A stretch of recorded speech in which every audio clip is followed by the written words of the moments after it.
ایک مسلمان خاتون اگر لا علمی میں یا کم علمی میں کہہ لیں غفلت میں کسی احمدی سے شادی کر لیتی ہے، نکاح نہیں ہوگا، نہیں ہوگا، نہیں ہوگا، جیسے اس کو پتہ چلے فوراً علیحدہ ہو جائے اس سے.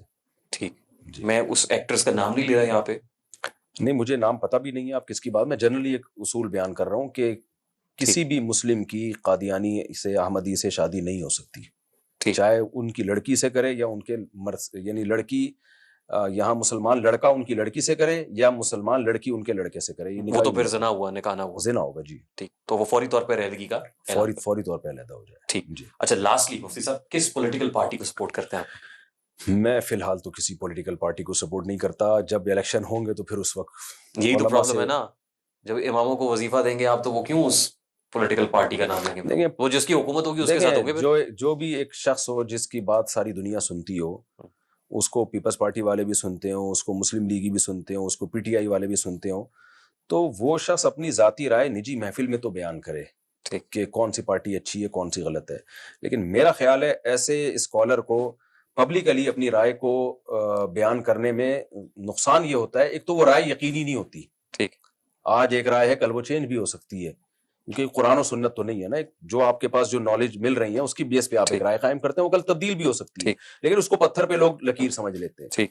تو ایسی بات کیوں کی جائے کہ کل آپ کو اس سے رجوع کرنا پڑے. عمران خان صاحب کو مشورہ دیں گے؟ عمران خان صاحب کو میں کیا مشورہ دوں؟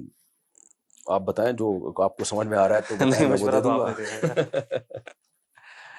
کوئی مشورہ نہیں میرے ذہن میں فی الحال کچھ بھی نہیں ہے. پہلے تو آپ بڑے مشورے دیا کرتے تھے. نہیں کیا انہوں نے عمل ہمارے مشوروں پہ.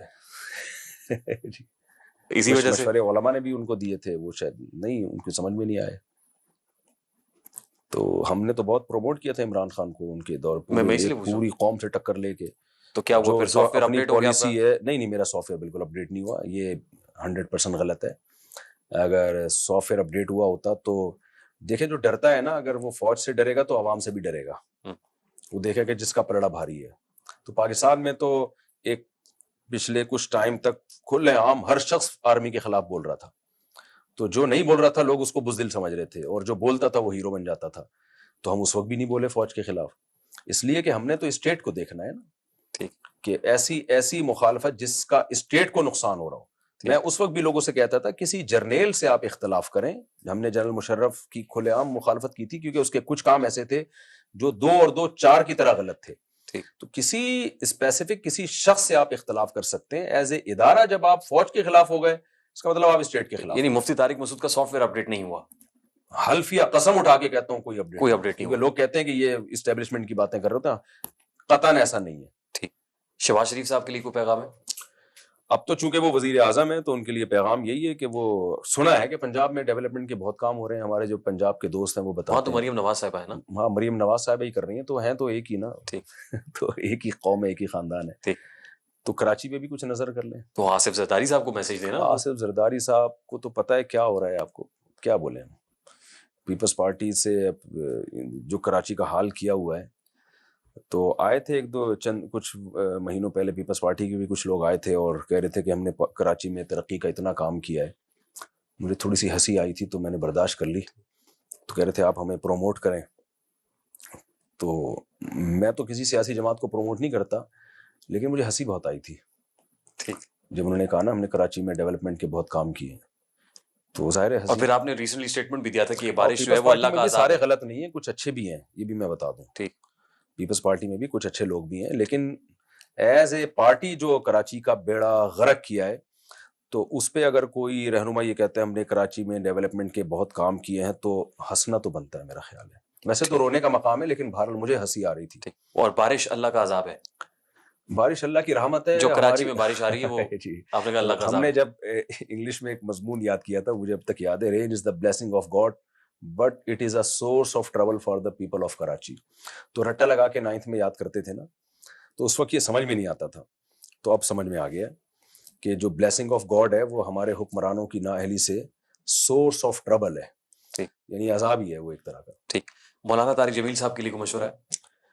مولانا طارق جمیل صاحب بڑے آدمی ہیں، چھوٹے لوگ بڑوں کو مشورہ نہیں دیتے. ان سے پوچھیں کہ مفتی طارق مسعود کے لیے کوئی مشورہ ہو تو بتائیں. اور انجینئر محمد علی مرزا صاحب؟ جلیل علی مرزا صاحب بہت باصلاحیت آدمی ہے. اگر وہ اپنی صلاحیت پازیٹیو چیزوں میں اچھا یہ جو گرفتاری کا معاملہ ہے یہ لوگ بہت ایگریسو ہوئے ہیں, یہ ہو گیا, کچھ بھی نہیں ہوا, کوئی کیس ویس نہیں ہے, یہ ایسے ہی 295C نہیں میرا خیال ہے وہ 295C نہیں لگا, 295C لگ گئی ہے نا سر, لگی ہے تو میں کہہ رہا کیس چلے گا کورٹ میں, پھر تو معاملہ وہ تو جج فیصلہ کرے گا کیا ہے. لیکن ویسے میں انجینئر علی مرزا کو کہتا ہوں کہ اگر وہ پازیٹیو وے میں کام کریں تو بہت زیادہ ایک بندہ محنتی ہے, وہ کام کر سکتا ہے. ان کی ساری صلاحیتیں نیگیٹیوٹی میں زیادہ خرچ ہو رہی ہیں, جس کا میرا خیال ہے فائدے کے بجائے نقصان زیادہ ہے. تو آپ کو بھی پتا ہوگا, شاید آپ بھی اس سے اتفاق کریں گے. مفتی صاحب towards the end of this podcast 2 طرح کی تنقید ہے آپ کے اوپر جو نقاد کرتے ہیں. پہلا یہ ہے کہ ایک تو آپ تمسخر اڑاتے ہیں ممبر پہ بیٹھ کے, پھر آپ طنز کرتے ہیں. کس کا تمسخر اڑاتا ہوں اور کس مطلب آپ لوگوں کو مثالیں ایسی دیتے ہیں کہ جس سے تمسخر کا پہلو نکلتا ہے. مثلاً مطلب جیسے میں نے کہا نا یہ تو ہے ہی جہنمی, یہ تو شیطانی عمل, یہ مطلب یہ سب چیزیں عاملوں کو تو مجھے پتہ نہیں منہ سے جہنم ہی نکلتا ہے کیا, جنت ہی نکلتا نہیں میرے. مطلب وہ پھر سورہ حجرات میں ہے نا, ایمان والو ایک قوم دوسروں کا مذاق نہ اڑائے, قوم مفہوم ہے نا کا مذاق نہ اڑائے, مطلب قوم پٹھان پنجابی کا نہ اڑائیں, پنجابی مہاجر کا نہ اڑائیں, یہ مطلب ہے. یہ جو دو ہیں ہی فراڈی ہے, جن چڑیل بھوت بھگانے والے تو فراڈی ہے نا, ان کا کیوں نہیں اڑائیں. یعنی وہ طنز جسٹیفائڈ ہے. تو یہ تو ہیں ہی ڈرامے باز ہیں, ان کا تو یہ تو میں ان کو لفٹ کرا رہا ہوں کہ ان کا نام ممبر پہ لے لیتا ہوں, ورنہ اس قابل نہیں کہ ان لوگ بدبختوں کا نام ممبر پہ لیا جائے. ایسے حرام خور ہیں یہ. حرام خور کا لفظ خدا کی قسم ان کے لیے ہلکا ہے. ان کی بدماشیاں جو انہوں نے مولویوں کو بیوقوف بنایا ہے, علماء کو بیوقوف, بڑے بڑے مفتیوں کو بیوقوف بنایا ان لوگوں نے, تو حرام خور کا لفظ تو ان کے لیے اچھا. یہ اتنے ڈھیٹ ہوتے ہیں کہ ان کو آپ حرام خور بولو. میں بول رہا ہوں نا 20 سال سے حرام خور اور جہنمی اور کیا کیا, پھر بھی کم بخت مجھ پہ کوئی جن بھیج کے نہیں مجھے کچھ کر رہے. یعنی آپ ان کی حرام خوری اسی سے دیکھ لیں یار, ہم پہ کرو جادو یار, ہم بیٹھے ہوئے. تو ان کم بختوں کا سارا زور چلتا ہے, یہ بیچارے جو ان کی باتوں سے متاثر ہوتے ہیں, جو نہیں ہوتے ان پہ کچھ بھی نہیں کرتے. یہ میں لوگوں میں کانفیڈنس ڈالنے کے لیے یہ باتیں کرتا ہوں. ٹھیک, دوسرے لوگ ان سے بہت ڈرتے ہیں کہ یہ نہ کر دیں وہ نہ کر دیں, تو کانفیڈنس پیدا کرنے کے لیے کہتا ہوں یار کرنا ہوتا تو میرے خلاف کرتے ہیں نا. تو ہے ہی نہیں, ان تلوں میں تیل ہی نہیں ہے. ٹھیک, علوم ہی نہیں ہے, علوم کیا علم ہی نہیں ہے, تو علوم کہاں سے ہوں گے. یہ طنز صرف اس پرٹیکولر طبقے کے لیے ہے اور کسی کے لیے نہیں. نہیں, اور کسی کے لیے آپ نہیں کہتے ممبر پہ. میں نے کسی غیر مسلم کا کبھی مذاق نہیں اڑایا. ٹھیک, کسی مسلم کا بھی نہیں, مسلم کا بھی نہیں. میں تو اس لیے کہہ رہا ہوں جب غیر مسلم کا نہیں اڑایا تو مسلم کا کیوں اڑاؤں گا. ٹھیک. ایک اور معاملہ ہے کہ آپ جب چلتے ہیں بڑے ٹھاٹ باٹ سے, مطلب گاڑوں والا معاملہ ہے, پھر ویگو ڈالا اور آمدنی اور پھر یوٹیوب کی کمائی اور پیسے اور شان و ستوت اور دولت اور یہ سب, ہم اس سادگی کا درس دیتے ہیں. خود مولوی ہونا پروفیٹیبل بزنس ہے, خود جو مرضی کیا جائے. ایسی سادگی کا تو کبھی کسی زندگی میں میرا کوئی بیان دکھا دے جس میں میں نے کہا کہ آپ کی آمدن زیادہ ہو اور آپ پھٹے پرانے کپڑے پہنے. سلیمان علیہ السلام کے واقعات تو میں 20 دفعہ بیان کر چکا ہوں. ان کے پاس دولت تھی, ان کا تخت ایسا شاہی کہ ملکہ سبا جب آئی ہے تو وہ سمجھی کہ کوئی پول ہے, پانی ہے یہ, اور اس نے اپنے پائنچے اوپر کر لیے, تو انہوں نے بتایا یہ فرش ہے, یہ تو وہ کتنی لگژری لائف تھی. آپ نے کیسے جسٹیفائی کر دیا. حدیث میں آتا ہے, نبی صلی اللہ علیہ وسلم نے فرمایا ان اللہ یحب ان یرا اثر نعمته علی عبده, اللہ چاہتے ہیں کہ جب اللہ نے تمہیں پیسہ دیا ہو تو وہ تمہارے لباس پوشاک سے جھلکے ہو. دیکھیں نا اب یہ لگژری کی جسٹیفیکیشن ہے. اچھا, یہ لیکن جو غریب آدمی ہے یہ کوئی اتنی بڑی چیز نہیں ہے. جو بیچارہ غریب آدمی ہے وہ تو آپ سے بہت دوری محسوس کرے گا نا. نہیں, میرے زیادہ یہ سارے غریب غربا ہی بیٹھے ہیں میرا حلقہ زیادہ غریبوں میں ہی ہے. تو کیا ایک بات ہی دماغ سے نکل گئی, یہ کوئی لگژری بھی نہیں ہے, یہ ریوو ڈھالا, یہ کوئی یہ لگژری, اب یہ اس کو لگژری نہیں کہتے. اور 4 گارڈ تو ضرورت ہے نا. سیٹکس لے رہے ہیں اس کے بعد؟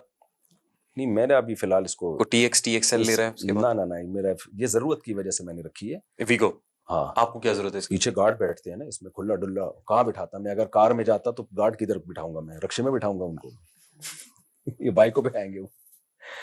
تو اس کے علاوہ اگر کوئی آلٹرنیٹ آپ کے پاس ہے. کتنے بڑے گھر میں رہتے ہیں آپ؟ میرے گھر تو 4 گھر ہیں میرے. 4 گھر ہیں اور بہت چھوٹے چھوٹے گھر ہیں.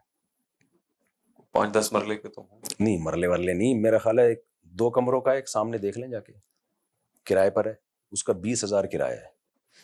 ایک گھر مسجد والوں نے دیا ہوا ہے, اس کے بھی 4 کمرے ہیں, اور ایک اس کے اوپر ہے, اس کے 2 کمرے ہیں, اور ایک میں نے معمار میں رینٹ پہ لیا ہوا ہے, اس کے 3 کمرے ہیں. تو یہ ہے ٹوٹل. جی رینٹ پہ ہوں ابھی تک, ذاتی گھر میں کر رہا ہوں, بنانے کی کوشش کر رہا ہوں, لیکن نہیں بن پا رہا. یعنی پیسے اکٹھے نہیں ہو رہے, ایسا نہیں ہے, پیسے اکٹھے ہو جائیں گے انشاءاللہ. کے پی گورنمنٹ نے اماموں کو وظیفہ لگا دیا ہے, اب تک خبر پہنچی ہوگی. میرا خیال عمران خان کے دور میں لگایا تھا. ہاں کے پی گورنمنٹ ہے ہی وہاں پہ, عمران خان کی گورنمنٹ. وہ ٹھیک میرا ہے, کوئی وظیفہ نہیں نہیں آئی مین وہ جسٹیفائڈ ہے اماموں کا وظیفہ لگا اچھی دینا, بات ہے. سرکار اگر اگر گورنمنٹ وظیفہ اماموں لگا کو دیتی وظیفہ ہے دے رہی ہے تو امام بھی اچھا کھا لے گا بیچارہ, کیا ہے اس میں غلط ہے کوئی امام اگر اچھا کھا لے. نہیں ٹھیک ہے, یعنی وہ صحیح بات ہے, بالکل ہونا چاہیے, جی بالکل ہونا چاہیے, وظیفہ ہونا جی چاہیے. 100% ہونا چاہیے. امام کو گھر بھی اچھا دینا چاہیے. میں جو 30 سال کتنے 20 سال تو ہو گئے مجھے اسی لیے تو وہ امام بیچارہ تو حکومت کے گھر خلاف دیکھ بات لیں نہیں آپ کرتا. ہمارا, لوگ پتہ نہیں کہتے ہیں ایسی. میں نے کہا یار میرے گھر آ کے دیکھ لو بھائی کیا لگژری لائف ہے. تو یہ تو اب میری اچھی آمدن شروع ہوئی 2019 سے, تو اس کے بعد میں نے سوچا کہ اب میری جو نیچر ہے وہ یہ ہے کہ اچھا کھاؤ, اچھی گاڑی, اچھی بیوی, اور بچوں کی تعلیم پہ اچھا خرچ کرو.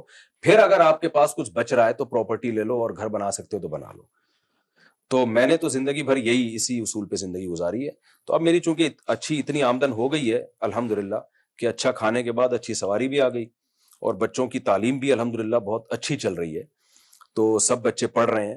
تو پھر اب جب اضافی بچ رہا ہے تو پھر میں نے یہ سوچ کے پراپرٹی لی ہے کہ مرنے کے بعد بچوں کے لیے کچھ چھوڑ کے چلا جائے. اور ایسی صورت میں تو شریعت کا بھی حکم ہے کہ ان تدع ورثتہم اغنیاء خیر لک ان تدعہم عالۃ یتکففون الناس. اگر اللہ نے تمہیں کچھ دیا ہے تو اپنے بچوں کو اس حال میں مت چھوڑ کر جاؤ کہ وہ لوگوں کے سامنے ہاتھ پھیلائیں. اور وہ بھی اس نیت سے نہیں لی کہ میں خود رہوں گا, یہ لی ہے بچوں کو بتا دیا بھائی میرے مرنے کے بعد, کیونکہ اب کراچی کیا پوری دنیا میں بھی کوئی بھی کسی بھی ٹائم پہ مر سکتا ہے, یہاں زیادہ چانس ہوتے ہیں مرنے کے. تو بھائی تم لوگ یہ نہیں کہنا کہ ابا سارا زور آپ نے بچے پیدا کرنے پر اسپیڈ پہ لگا دیا تو مرنے کے بعد ہمارے لیے کچھ نہیں چھوڑا. تو ایک والد جو اپنی بیسک ذمہ داری پوری کر سکتا ہے وہ میں الحمدللہ تعلیم کی اور بچوں کے لیے ان کا فیوچر بنانے کی میں فکر کرتا ہوں. لیکن میں لوگوں سے یہ ضرور کہتا ہوں کہ جب آپ اگر ہینڈ ٹو ماؤتھ چل رہے ہیں آپ, تو پھر آپ یہ مت سوچیں. بچے جب پیدا ہوتے ہیں 2 ہاتھ 2 پاؤں لے کے پیدا ہوتے ہیں, اس میں اللہ پہ توکل کریں, اللہ پہ اور ایک معاملہ ہوا تھا نا, آپ نے تنقید کی تھی کہ کھلا نہیں سکتے تو پیدا کیوں کرتے ہو. یہ تو بالکل غلط بات ہے. بچہ جب پیدا ہوتا ہے تو ماں کی چھاتیوں میں دودھ آتا ہے نا, تو اللہ بتاتا ہے کہ اس کا رزق میرے ذمہ ہے. اور وہ ایکٹریس نے معافی بھی مانگی تھی, معافی مانگی تھی انہوں نے. ٹھیک, یہ ان کا ظرف ہے کہ جی انہوں نے ایک بات کو ایکسیپٹ کیا. ایک چیز ضمن مجھے وہ ایکٹریس سے یاد آ گئی, وہ ایک اور خاتون ہے, ان کے بارے میں نام نہیں لے رہا. اچھا میں ایک بات بتاؤں, میرے اس بیان سے لوگ سمجھتے ہیں اچھا مفتی صاحب کے 19 بچے, آمدن بھی اچھی ہے نا اس لیے ہیں. نہ 14-15 بچوں تک میں ہینڈ ٹو ماؤتھ ہی چل رہا تھا. یہ تو اب شروع ہوئی ہے. میں تو لوگوں سے کہتا تھا کہ میں اس آمدن میں 2-3 شادیاں کر سکتا ہوں اور نسل نہیں روک رہا, اس میں اللہ پہ توکل کر رہا ہوں, تو یہ شریعت کا حکم ہے. تو جیسے جیسے اولاد آتی ہے سورس آف انکم بڑھتی ہے. کھاتے کیا آپ؟ پراٹھے کھاتا ہوں صبح کو, 2-3 انڈے پھوڑ دیتا ہوں. اسمارٹ ہے اور کم کھاتا ہوں میں, صبح ناشتہ اچھا ہوتا ہے.